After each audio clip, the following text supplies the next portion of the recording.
Introduction. The word communication comes from the same root as communion, which means common union. To share a common life language is to have communion with that person.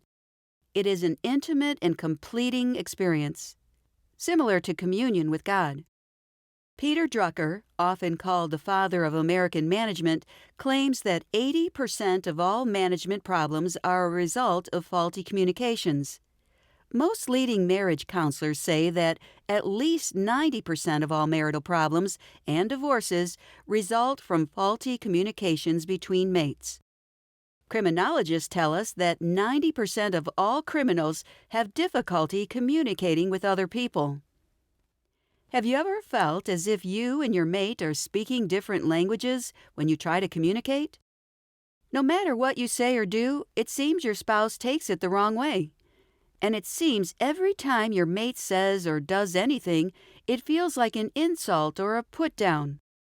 Well, perhaps you are speaking different languages, one or more of the life languages.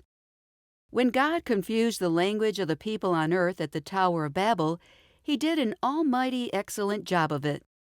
We have always thought that confusion affected only the spoken language of the people, and that wave of His divine hand had simply shattered earthly communication into English, French, German, Spanish, and the like.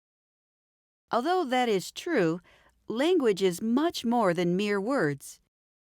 How we communicate with each other involves words combined with sights, sounds, and actions. Communication involves the entire behavioral style. So, when God confused people's language, He also confused their styles and manners of behavior, no doubt. And marriage is the primary place where that confusion can result in disaster. Speaking of love is the tool you need to rebuild any broken bridges of communication between you and your spouse. By identifying your life languages and primary life language, and then that of your mate, you will open vistas of understanding you have never had before. Differences become celebrations instead of confrontations. Love becomes intimate and complete. By using the Kendall Life Languages profile, at the end of this book, you will be able to identify your and your mate's styles of communicating love in the life languages. Then by studying the specific chapters that explain and explore these languages, you will be able to relate to your mate in caring and loving ways, and vice versa. There are at least 7 ways of speaking love and communicating to people in general. They are God-designed for exciting, lifelong marriages.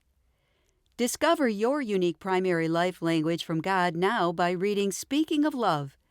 Then become fluent in the language of your mate, too. You will find a world of joy and love that is open to you as your marriage improves on all fronts. Use this book as a learning tool, first of all, then as a handy reference book.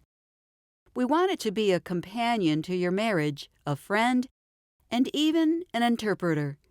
Enjoy it, delight in it, use it.